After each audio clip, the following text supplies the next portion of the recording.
Good morning, everyone.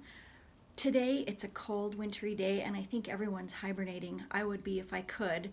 I am here, and we have some free time this morning, so I want to take a few minutes and answer one of the most common questions that I get, which is I get this from my friends, my family, of course, our lovely practice members.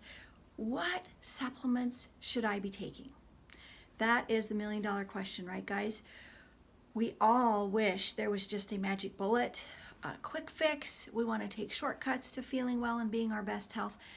And supplements can be tempting to be the answer. And while supplements are very critical, and when I say supplements, let me define what I mean. Supplements are things that we can take to help optimize our health. And basically, they're essential things that our body needs to function well. Vitamins, minerals, and certain other nutrients that in general we should be able to get from our diet and our lifestyle, but often are lacking and deficient. So the question is, which ones do I need?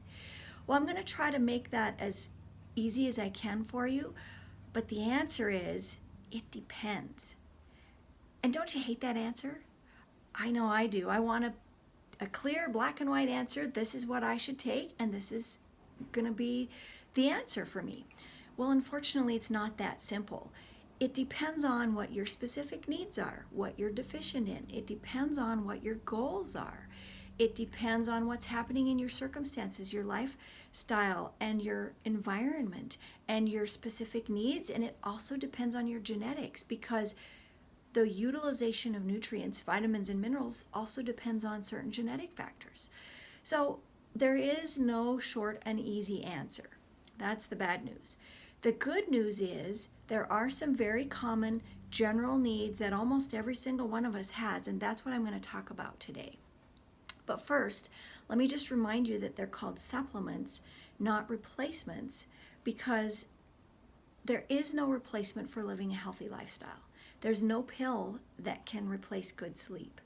There's no supplement that can fix stress. Now, there are supplements that can help you cope and deal with stress, but you have to deal with the stress. There's no supplements for dysfunctional or broken or toxic relationships. There's no supplement or pill that can replace exercise. So all those foundations that we teach you of building good health have to be in place in order to have good health. And then we add supplements on top of that as a supplement, not a replacement, to help you reach optimal health. So that's the first thing you should know. The second thing is there's some real easy principles. One, if it makes you feel better, it's probably a good thing to take. If it doesn't make you feel better, or especially if it makes you feel worse, don't take it. You don't need my permission. You don't have to wait and ask me. If it makes you feel worse, just simply stop taking it. Now, there could be a lot of reasons why it makes you feel worse, and we would want to figure that out. But don't take something that makes you feel worse. Now, lots are in between that. Lots of things you're not sure. You don't know if they're helping or not. And those are good ones to experiment with.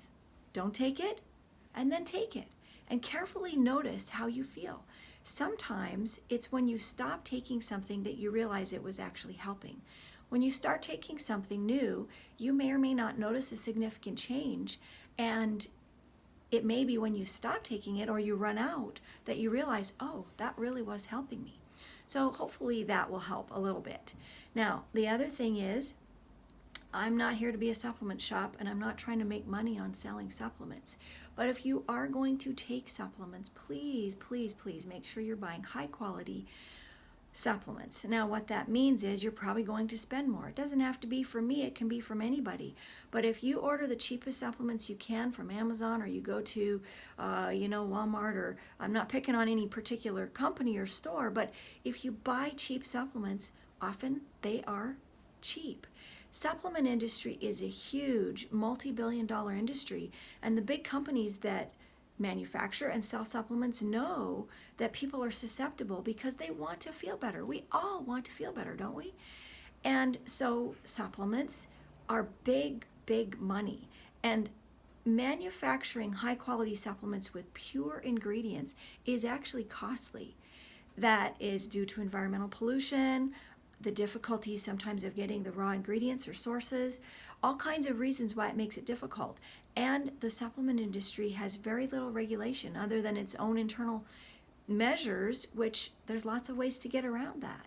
So if you're not sure if a supplement is a good quality or not, research the company that's selling it and ask for their quality testing. Any supplement company should be willing to provide that to you. Now, you can tell probably just by how expensive it is whether it's a good quality or not. Here's a good example. Fish oil, people know there's a lot of benefits to fish oil, but producing high quality pure fish oil is expensive, and so they take shortcuts. They dilute it with other types of oil, like vegetable oils, which we know create more inflammation. They use sources that are contaminated with heavy metals, so you're doing something to help support your body while creating a new problem. And there's been studies that 75% of the supplements on the market, on the open general market, do not have either the amount of what they say they do, or don't even have the ingredients of what they claim, or have other ingredients that are not listed, things you don't want. So buying supplements from a reputable source is very important. I can tell you we've done our research and we provide those type of supplements here. I know that Donna Hartelius at A Healthy Horizon has done her research and she provides quality supplements. In general, I would say 2J's provides quality supplements. There are certain brands that I know take seriously the quality, and so I recommend those.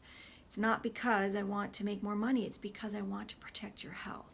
So if you're going to choose supplements, choose high quality. Make sure they don't have fillers and additives and things that trigger allergies. Some real common things found in supplements that are triggering problems include soy, gluten, or dairy. So you need to make sure they don't have those, or artificial colors, or sweeteners. It's a lot. Now, guys, I have written a guide for choosing supplements, and if you need that, please ask. It's available, and I give it to everyone when you finish your program, but it's available if you need that. So that being said, those are the generalities about supplements. Now, there are some specific supplements that I find almost every single person needs, and I'm going to talk about those. I would say at the very top of my list is vitamin D. That is primarily because of where we live. Vitamin D is mainly manufactured in our body by exposure to sun. Now, it's not just sun exposure, it has to be a certain potency, if you will, or strength of sun exposure. And because of our latitude, even in the middle of summer, even when you're getting a sunburn, you're probably not getting enough sun exposure to convert enough vitamin D. Vitamin D is a critical nutrient. We've written about it in our newsletters. Those newsletters are available on our website, thriveandfunctionalmedicine.com. We have a news or a blog section there. Go ahead and read about vitamin D there. I don't want to take all the time, but it's a critical nutrient for bone health, for brain health, for immune system. When you're deficient, your risks of all kinds of health problems go up, including cancers and, of course, bone disease and neurologic diseases. So it's a critical nutrient. Now, here's the other thing you need to know about vitamin D. The listed levels on your food label or your supplement label is based on something called the RDA, or required dietary allowance. That is a minimum level to prevent disease. In other words, for vitamin D, a minimum level necessary to keep you from having rickets. Well, we don't want to just prevent rickets. We want to have optimal health. So that level is generally 30. But I can tell you from extensive research that's been done, not just my research, optimal levels start at 50. And for some people, depending on your situation, your health situation or diagnoses, it may go all the way up to 80 or 90. So optimal range is anywhere from 50 to 80 or 90. And if you have autoimmune disease, it needs to be above 70. Now, you can get too much vitamin D. If it's above 100, you're getting too much. You're taking too much, and you need to reduce the dose. Unfortunately, I've worked with some patients who've gone to other providers, and if their level is 80 or 90, they say, oh my goodness, you're getting way too much. You need to stop all vitamin D. That's not what you need to do. You need to know the whole big picture, and you need to know what's your optimal level, and then carefully adjust it. So the other thing about vitamin D is you need to be taking D3, which is the form that's utilized best in your body. The prescription form of vitamin D is D2, which does not work very well in your body. And you need to take it with K2 if you're an adult. K2 is another vitamin that works with vitamin D so that together they're even more effective. So that's it on vitamin D. The next most important nutrient that I recommend without exception, I would have to say without exception, is fish oil. What's in fish oil is what we call omega-3s or essential fatty acids. There's a couple different types. DHA, which is not DHEA, it's another thing we utilize here, but DHA, tricky to say, and EPA, two different types of omega-3s. Both have different benefits. DHA in particular is beneficial for brain health. Regardless, you need omega-3s, and they're called essential fatty acids because they're essential. We cannot live or function without them. They're critical for cell membranes, which keep our cells stable. They're critical in brain tissue and nervous tissue, the lining or sheaths around nerves, and they're essential for every cell in our body. They help neutralize free radicals and inflammation, and so we need them. The only place you can get omega-3s in your diet is either cold water small fish like sardines and mackerel, or certain foods have some omegas like flaxseed and walnuts. But you'd have to eat a lot of those foods to get enough omega fatty acids, especially if you've had, say, a brain injury, or you're working on gut healing, or you have a lot of inflammation. You need a lot more than what you can get. And eating some of those food sources like fish, for instance, you're exposing yourself to increased risk from heavy metals.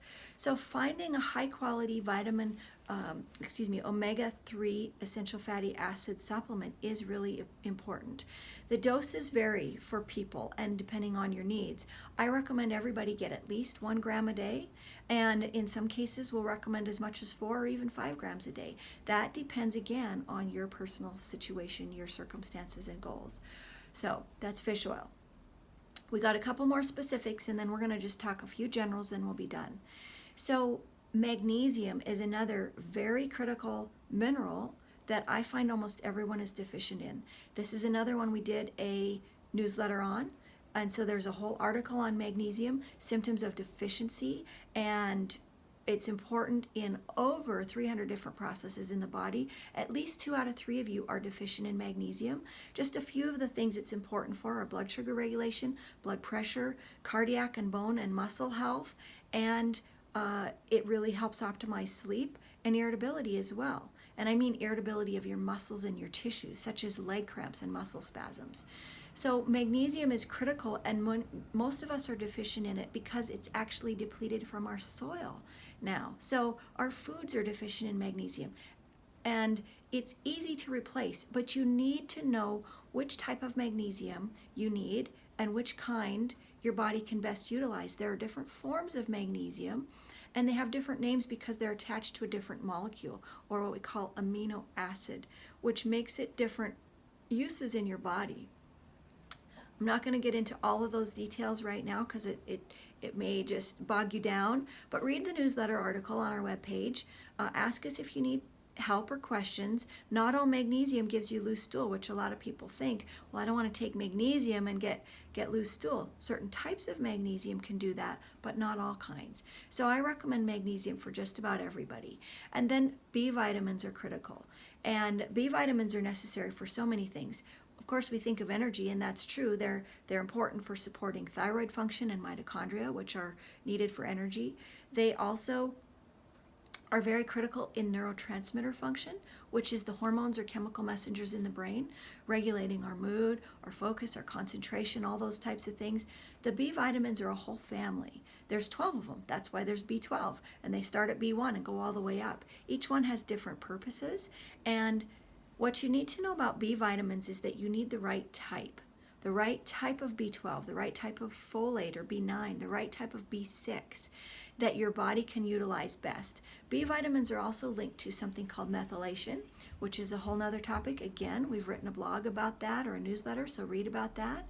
But make sure you're getting adequate B vitamins. If you have gut issues, if you're under extreme stress, if your diet is deficient, and especially if you're not getting any animal products, you may be very well deficient in B vitamins and need support in that area. And then Well, I'm going to say one more thing about B vitamins because we work with a lot of people who are very sensitive to B vitamins. And even when we've measured the levels, and that's another thing, guys, you can measure almost all these levels. You can measure your vitamin D level and your omega-3 levels and your magnesium and your B. You can tell if you're deficient or not. And we have a guide for optimal lab ranges too if you need it.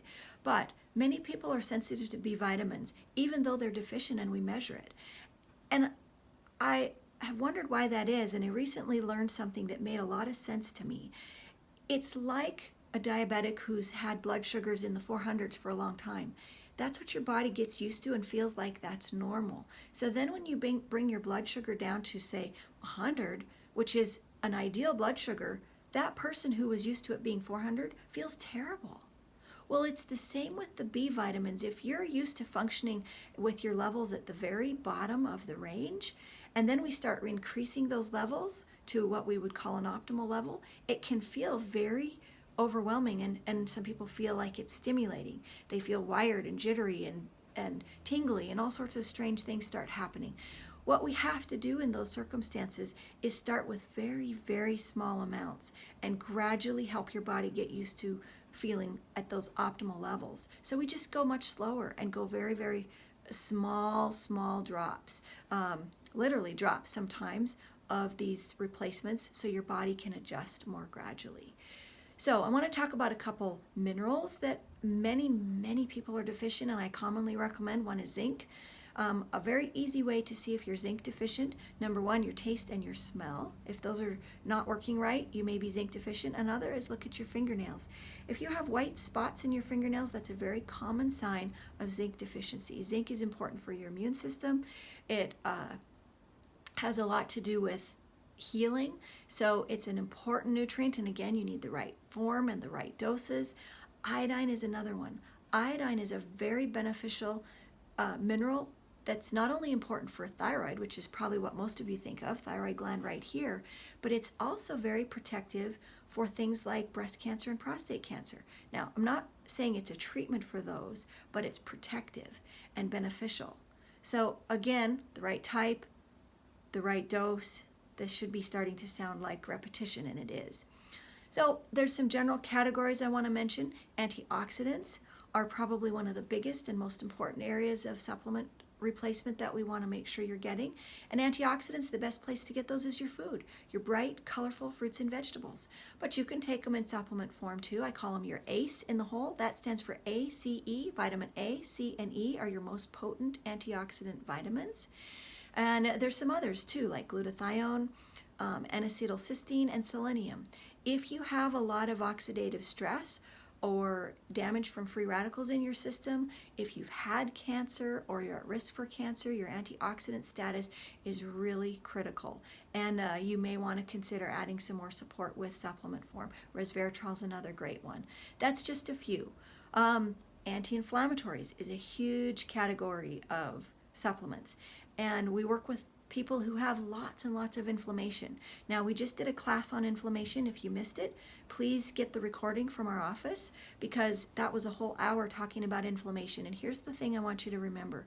You cannot take an anti-inflammatory supplement and ignore the source of your inflammation and hope to get better. But if you're working on the sources of inflammation and you're working on healing, taking anti-inflammatories speeds up and accelerates that healing and recovery process. So some of the anti-inflammatories we use, of course, fish oil is a great one, but we also use lots of curcumin or turmeric. Boswellia is another really good one, and so is quercetin. We have these in lots of different forms, lots of different doses, and that's why I can't recommend a single supplement that would fit for everyone, but know that they're available. And then the last one I want to mention is anti-cancer supplements that can help support your immune system fighting cancer. Again, this is not treatment. I don't treat cancer, but we know that supporting your body's needs, reducing free radical damage, reducing inflammation, all help support your immune system to protect you from cancer. And there's a very potent family that does that called glucoraphanes. Well, that's a big word, right? But can you say cabbage or broccoli or Brussels sprouts? Those are what we call cruciferous vegetables, and they have glucoraphanes in them, which are the potent anti-cancer fighting agents. And you can get those in supplement form too, but I'd rather you eat your veggies, guys. And then EGC, which comes from green tea, is another potent supporter of your immune system in the anti-cancer realm. So, guys, that's just a quick look at supplements, and I hope it helps you answer the question, what supplements should I take? And we are here to help you guide through that process, and your coaches can help you with that, and I'm here for that. We have lots of classes that have covered some of these things, lots of articles on our blogs, and lots of handouts for you. So just ask for help. We're here for you, and if you'd like to share this with anyone, please feel free. Your friends, your family, and if they need more specific guidance, we're here for you.